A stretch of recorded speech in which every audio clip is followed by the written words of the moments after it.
men ilim devlet namar kan sahaya ma yıkka kuyran etipin böyle doğrumun sahayını yıkkalar devlet naman yatırlıktı. Sonra men çıkaran çıktı cem verdiler yerine böyle tutuydular da innem kalıp kalktı şehir yakınının idaralı yer vuruluşukları innem kalıp kalktı moli bitti dili geçer.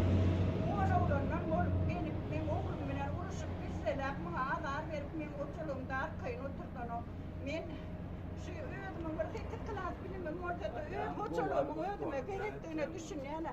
Tehlikesini yerden yeraltı da özleştirip şunu kanunlaştırıp bilere men yerimin yartın alya. Gelibem kişiler ustaları bilen men oğlumu kişiler vuruşuyorlar. Oğuna ödümün davrini mal 240 oldum. Benim din salmalı vaktim, din sanadım ya. Mayıp oğlumun şu bilse için ben şu yeri 30 yıl sakladım. 30 yıl saklanımdan sonra bana şeydip telekesi adar veriyor. Telekesin kulu kaya nemizde özleştirip bilyen yerini men ortanem çağamın 40 yaşına yeten çağın yaptılar. İnnem adar veriyorlar. Uçalga boyda uğranı da yerli hükümede de çan ettiyen olayım. Ön nomurumdan alan ok, başka nomurdan ama kelletse kelleğin ağırtma diye de uç olanın son geliyor.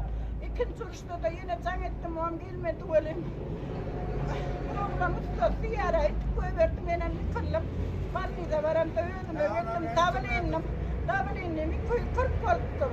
Men ne edip yaşamalıyım diye. Dinleyin oğlum 10 kiloluk yerim şu tehlikece gerekir. Başka yer yok mu hükümette? Wow, tam doğru lan.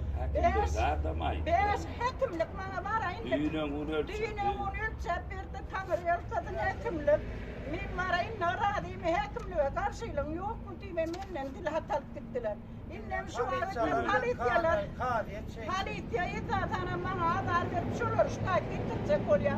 Yana bir şehir hekimlik düşünceliyip çağırdı olayım benim barsam iyiyem bu tayıp hayat düşürüp hayat tıkıpıyor. Mene o tayda saklayalar, bu tayda da onu hayat tıktırıyorlar. Bol yağmet, kullu nemesiydi vermeyelim hürmetli pretendim.